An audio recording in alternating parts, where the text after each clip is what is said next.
Okay, third part of Ozymandias. Just a quick recap of the poem up to this point. We've got the colossal statue that's now ruined, which reflects in a metaphorical way the power of Ozymandias that has now been reduced to nothing, like the statue.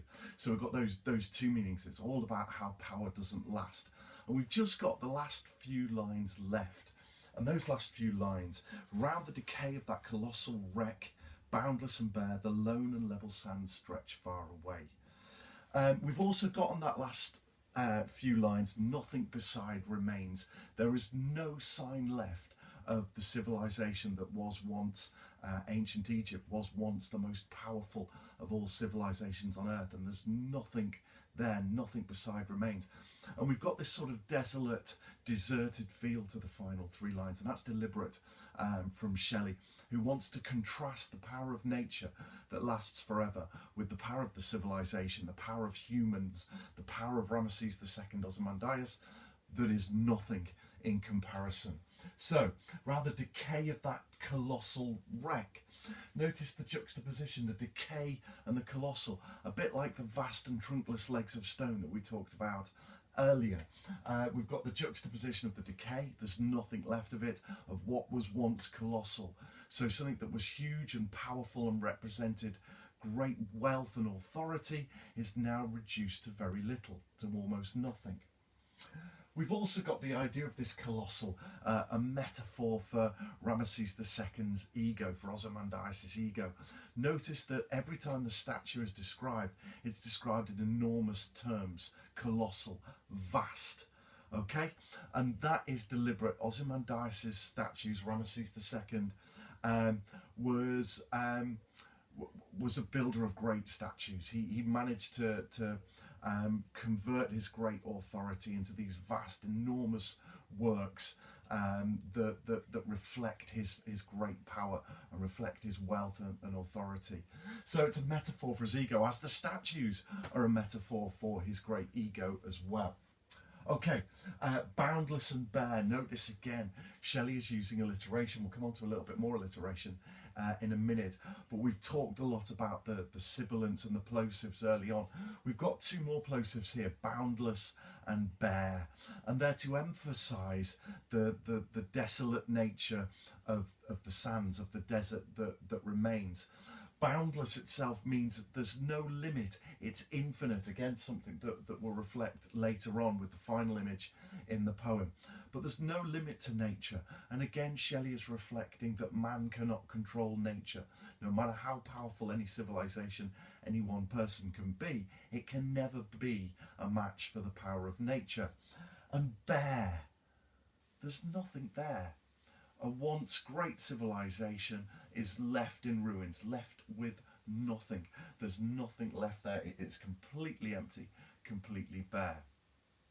Then we've got this final image in the poem. The lone and level sands stretch far away. And like all of the quotes that I pick out for our key quote, there's always at least three things that you can say about them, three levels of interpretation, which I think is really crucial, particularly when you choose your second poem to go with the named poem, because actually in reality in the exam you're not going to be able to remember everything about every poem. You've got a modern text to revise for that particular exam as well. So really focus on images, on metaphors, on lines that you can get a lot out of. Like I always say, treat every quote like a wet sponge and get as much wrung out of it as you possibly can. So this is another one, the conclusion to Shelley's poem. Conclusions themselves are so crucial. Look at Storm on the Island. It is a huge nothing that we fear. Look at Remains. His bloody life in my bloody hands. Look at Kamikaze. He must have wondered which had been the better way to die. Poets leave us with very clear conclusions. And the last image that any poet wants to leave us with is the abiding image, is the key message from the poem. It's the last thing we read, it's the last thing we're going to reflect on. And Shelley's poem is no different. The lone and level sands stretch far away. Well, we're left with the image of the desert. We don't leave talking about Ozymandias, and that in itself is crucial. He gets us to think and reflect upon the sands. They're still there. They're still powerful. The deserts still take an enormous place in that part of North Africa. So nature's power remains. There's no talk of Ozymandias or human power in Shelley's conclusion. But also, if we look on a linguistic, on a textual level, the lone and level, we've got more alliteration of L sounds. We've talked about plosives, we've talked about sibilants. Now we've got L sounds, which, if you want to know, are laterals, because the sound comes from around the mouth laterally. So they're lateral sounds. But there's a sense that you linger over those L sounds. The lone and level sands stretch far away. And that idea of lingering over those lateral sounds is that we get a sense of infinite boundary. We get a sense of everlasting, never-ending, boundless deserts that aren't restricted and restrained by any human control. And that alliteration really allows us to reflect on that level. The lone and level sands. Notice he doesn't use desert, and again we've talked about the rhythm of the sonnet before, so we needed a one-syllable word in there, but he could have reverted to a two-syllable word by reflecting in different ways. But sands are incredibly important. They're iconic of time. The sands of time is an idiom reflected in the idea of a timer that would have had sand dripping from the top half to the bottom half. And sands change over time. Deserts change their shape because the wind blows the sand about, but the desert still remains. So no matter how time and how the winds and how nature organises it, the desert lasts and lasts over time. And that idea of that iconic symbol of time using the sand is crucial there. And then finally, stretch far away. For everything that's in view, there's nothing of humanity and only of nature. For the distant, boundless, right to the horizon's point, there's only desert. And that idea juxtaposes the wreck. You've got the colossal expanse of sand now, whereas it's just a colossal wreck of the statue. So actually that juxtaposition of the everlasting power of nature and the lack of power of man, even when he feels he has power, it diminishes and doesn't last, unlike nature. So some key comparisons. Let's look at the conclusion. We've got the idea of conclusion where nature is powerful.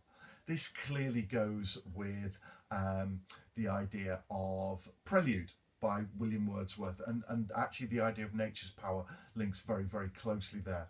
In terms of linking nature's power, you could link it to exposure, and that's a really nice link in terms of nature, because here we've got the idea of man's power being less than nature, and in exposure that's exactly the same. Where Wilfred Owen, we feel, might be writing about the power of the bullets, the power of the shells, no, what he writes about is actually nature's power that's the real killer.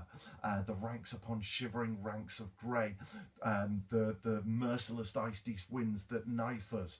So you've got really nice comparisons there. If you wanted to contrast that power of nature, you could do it with Storm on the Island, because Heaney's talking about no matter how powerful nature is, man uses nature against the power of nature to protect themselves.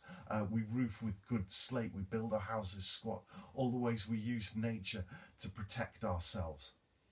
If we use the metaphorical meaning of the poem, or the idea of the character of Ramesses II, and look on how power doesn't last, we might contrast it with My Last Duchess, where you've got an absolute powerful individual who wreaks great control over his last Duchess, and we sense has her killed.